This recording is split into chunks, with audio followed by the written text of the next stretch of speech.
Hiroshima is of course famous for two things. So unang-una is of course the atomic bombing from World War II. And then Hiroshima is of course also famous for being the birthplace of Mazda Motor Corporation. So as you're seeing here today, we're currently in their headquarters in Hiroshima, and we're gonna be exploring their Mazda museum to see some of the most interesting cars here, and of course some of their most historically significant cars from years past.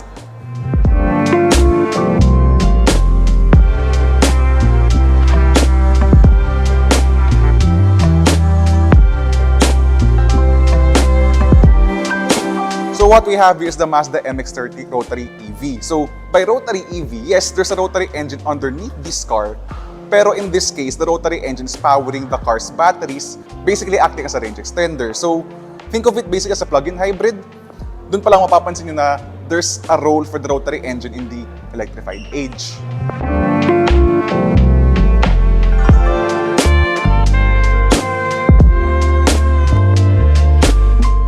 And then the next car to highlight here is the Mazda 3 that's shown here in this lovely zircon sand paint. Pero hindi kasi ito isang normal na Mazda 3.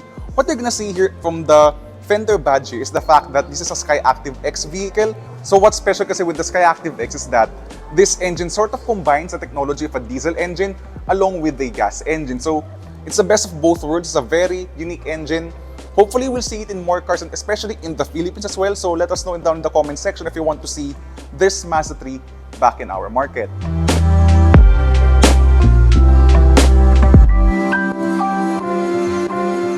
And then finally, what we have here is a unique version of the Mazda 2. So in the Philippines, the facelifted Mazda 2s are already on sale in our market. But in this particular trim, we have an interesting colorway along with this enclosed grille, along with some orange highlights sa kanyang wheels, sa kanyang mirrors, and as you're gonna see inside as well, you're gonna see a very wild color combination. So again, it's not exactly a different car, but it's more of a different look for what's familiar already in the Philippine market. So again, let us know down in the comment section if you want to see this particular style of the Mazda 2.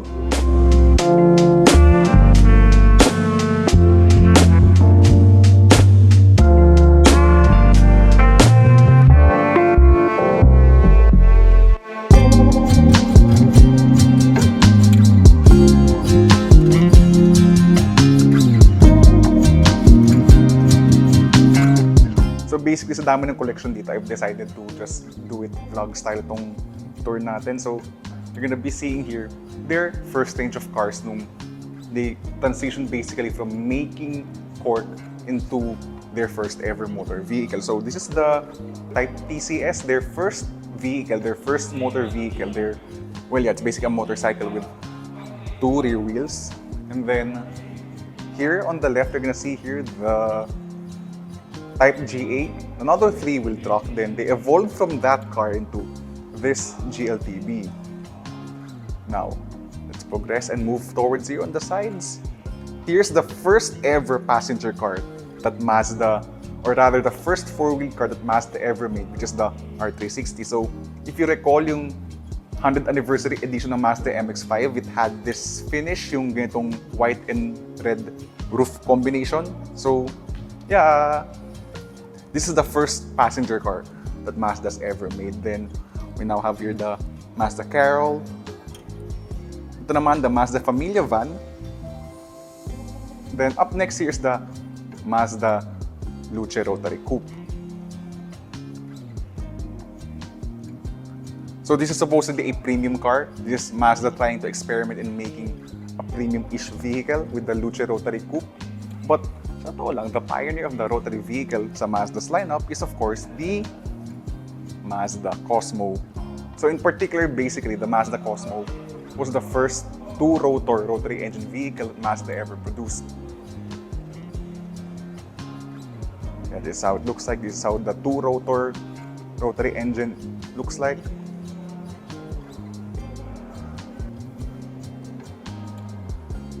Then of course, you have here the first RX-7, the first generation of the RX-7.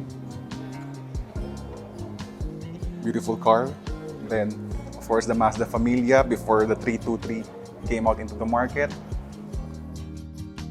Now we're going to the 1980s, and then as you're gonna see here, by that time, the second generation RX-7 has come out, and around 1980s, 1985, siguro mga ganong taon. That's when they finally produced their 1 millionth rotary vehicle. Then another generation of the Familia, now the Atienza. So that's when the pop-up headlights era came into the Familia lineup.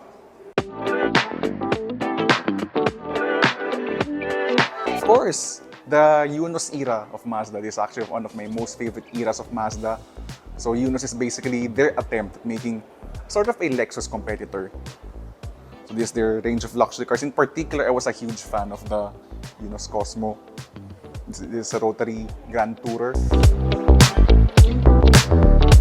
Then actually when the NA MX-5 came out, yun nga, it's badged as a Yunos Roadster. And it was supposed to be a premium product back then. So yeah, Yunos Roadster, here's the Yunos Cosmo. Then we of course have here the Yunos 800. So these cars had the V6, by the way. Here's the Yunos 500. But the sad part here nga lang is they actually attempted to make a V12. But yun nga lang, I'm pretty sure at this point, alam nyo naman na Mazda never made a production V12. They only experimented with the engine, but they actually never put the engine in production. So still, it's part of their engineering background with the V12 engine. Then of course, you have here the FD, or the last generation of the RX-7. Then of course, finally, the only rotary car to win the 24 Hours of Le Mans. So here's the 77B.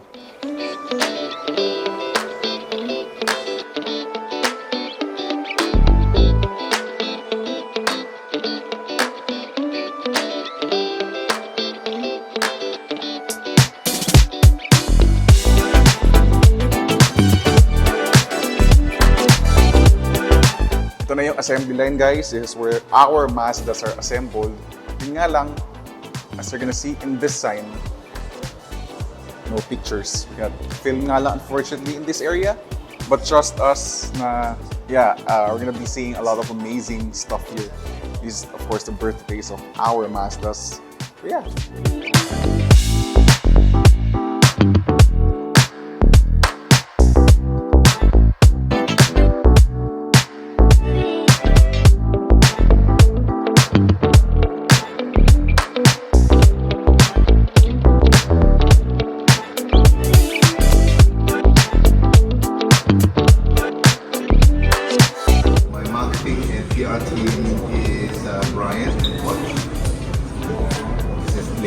From Top Gear.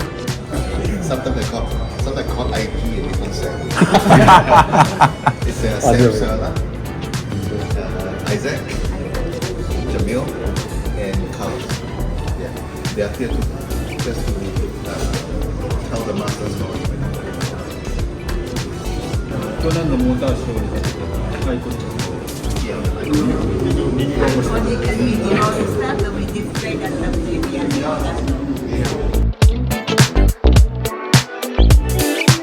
So by the way, ito nga pala yung parang secret, di man secret, pero like an employee shop, mga employees ng Mazda Motor Corporation. So mga jacket, mostly for work. Ito nga pala si Jamil from Auto Industria, namimili ng damit. Budol. So bukas sa uniform na po kami ng Mazda Motor Corporation. Ito po si Leander from Top Gear, kala naman po ito. I'm buying. Magmumukha na rin employee ng Mazda bukas, si Carlos. Kasi ito po si Sam, nagmumukha rin employee na bukas kasi bibilin siya ng jacket ng... Kaso wala pa akong Mazda eh. Pag lumos sa RX, huwag kayo mo na. Ito, mga pang factory stuff and mga caps.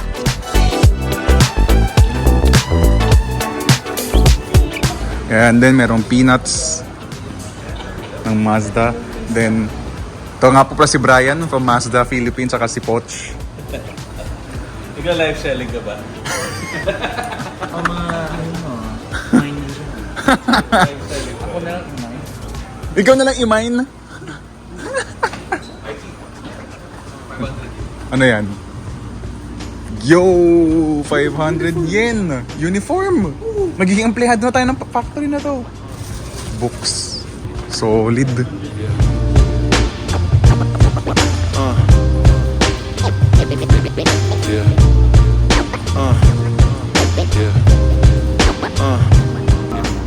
So basically, ito yung employee shop nga ng Mazda Motor Corporation here in Hiroshima. So kanina, napabudol nga tayo sa shop nila. Para these are basically stuff for my Mazda 6 wagon back in the Philippines. So ito, more stuff here that you're gonna see.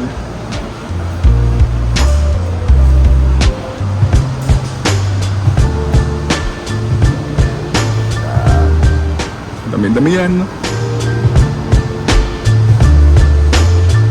These are by the way, pagdating dito sa factory, these are in employee prices. Itong mga merchandise ito.